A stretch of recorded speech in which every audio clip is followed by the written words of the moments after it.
sitting on my doorstep, the people's passing by. They're coming back from getting wrecked. Everybody's high. Saturday night, what a bitch, laying on the lawn. The morning comes to bring the switch after the buzz is gone. Hello and welcome to Addictions, the podcast about addictions. I'm your host, David Wagner. In today's modern high-tech world of flat screens and smartphones, social media, and YouTube, it is easy to let go and just become fully immersed in the technologies that are increasingly becoming an integral part of our day-to-day lives. In this episode, we're going to be talking about high-tech addictions. These are things like smartphone addiction and addictions to video games as well. I like to refer to this type of addiction as digital heroin. It was not all that long ago that I did not really see or understand how a person could become addicted to their phone or playing a video game to the point that it destroyed their life. But I was naive. I didn't think you could become addicted to a lot of things.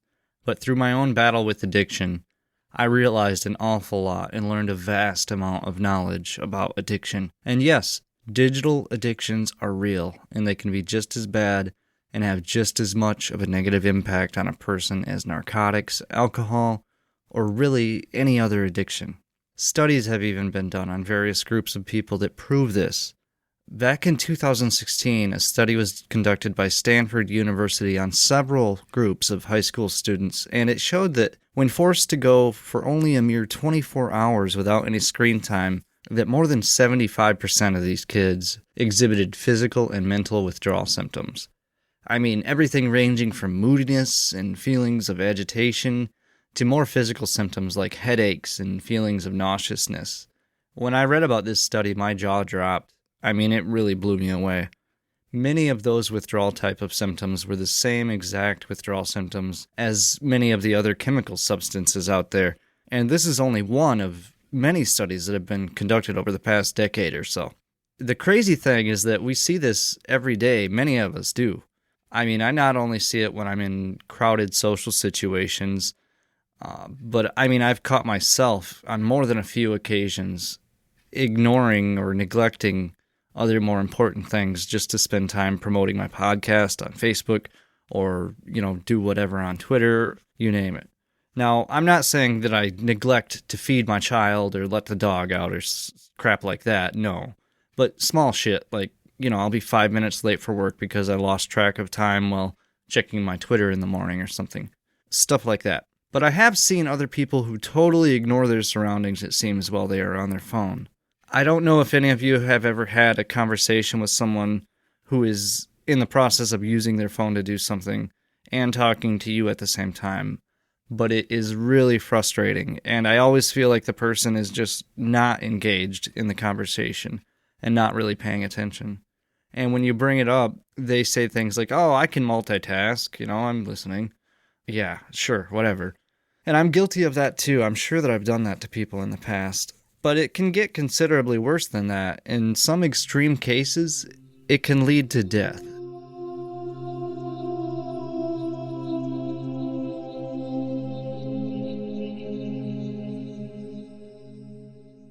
The following examples focus mostly on video game and internet addiction, but it is my guess that as games and social media continue to evolve, that we will continue to see increases in these types of incidents. One thing I will say, though, is that I do not feel like we should be blaming the video games or the internet or social media. As adults, we are all responsible for knowing when to take a break or to know when enough is enough.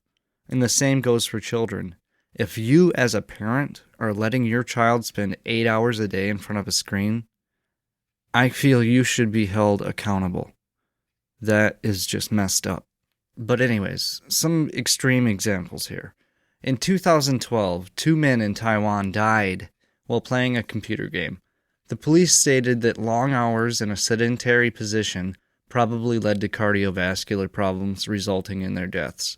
A sedentary position is you're sitting in the same spot for a long time, not moving. In South Korea in 2005, a man played StarCraft almost constantly for 50 hours. He went into cardiac arrest and died.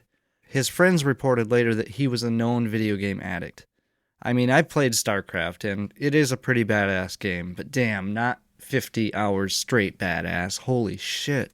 In 2009, in South Korea, a 3-month-old child died from malnourishment after both of her parents spent hours and hours each day in an internet cafe raising a child in a virtual world in a game called Prius Online.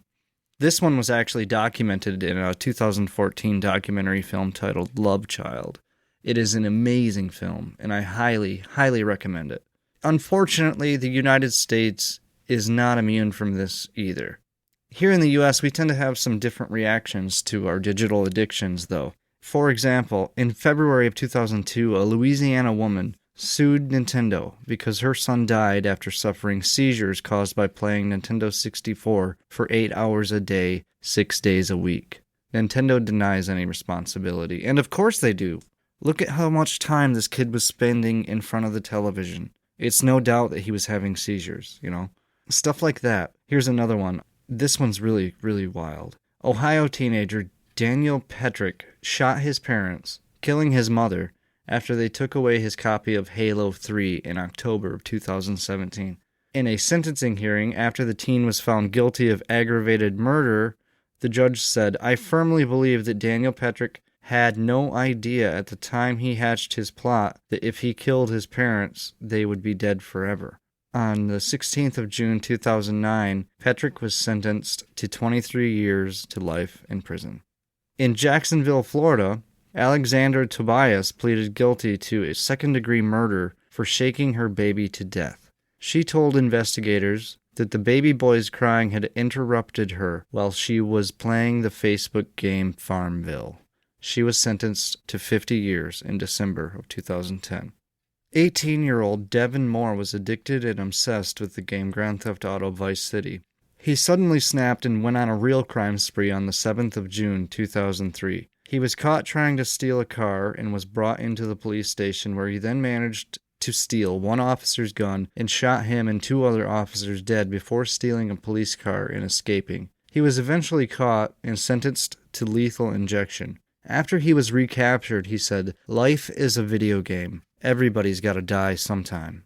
And again, it is striking to me the differences between the countries and how the effects of digital addiction are handled by people. In foreign countries, it seems people are simply dying from sitting in the same position for days on end without eating. And here in the US, it is often suicide or murder due to a social media conflict or an issue with being punished and not allowed to indulge in a person's digital drug of choice. Over the past few years, many digital addiction rehabilitation facilities have been popping up all over the United States. Now, I would imagine that this is a good thing. I mean, it's not good that digital addiction is on the rise, but it is good that there are facilities that are springing up all over the nation that are preparing to deal with this, because this is something we are going to have to deal with. I mean, mark my words, give it 10 years and see where it's at. But again, I would imagine that this is a good thing, unless these facilities are simply in it for the money and only see addicts as dollar signs. We know from substance abuse rehab centers that this certainly does happen in some cases. Now, I was a bit curious, so I checked with some of these digital addiction rehab facilities on what the average cost was. And are you ready for this? We are talking numbers in the $40,000 to $60,000 range. Which, I mean, I understand that quality care isn't cheap, but damn, that just seems insane. How could anyone afford this? And I'm honestly not really sure if these types of places are even able to accept health insurance. The digital addiction problem is somewhat of a new issue, and so far I'm not sure if it's even recognized as an actual condition or not by the medical community. I don't feel like it is the video game's fault or social media or the makers of a smartphone. We as humans need to strike the proper balance with this type of shit. It should be common knowledge that you cannot invest 90% of every waking moment in your digital world. We need to participate in the real world as well. If you or someone you know is having an issue with a digital addiction, I urge you to learn more and get the appropriate help. It's easier than you think.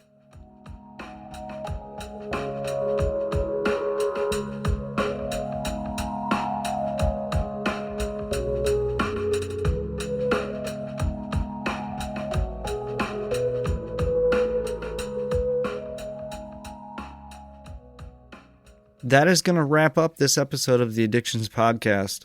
Again, I want to thank you all for listening, and be sure to follow us on Facebook. You can find us at facebook.com/addictionspodcast. And on Twitter, we are at addictionscast. You can listen to every episode of the show at addictionspodcast.wordpress.com. Just click the episode's link at the top. And if you really love the show and want to help support what we do, visit www.patreon.com/addictions. That's patreon.com/addictions to learn more. Thank you all for listening, and never quit quitting. Sundays you prayed Uncle John, you poisoned yourself last night. Mary slapped your friend Tom, you got in a hell of a fight. Monday comes and it's back to work, the week seems so damn long. The weekend's past, you're still a jerk after the buzz is gone.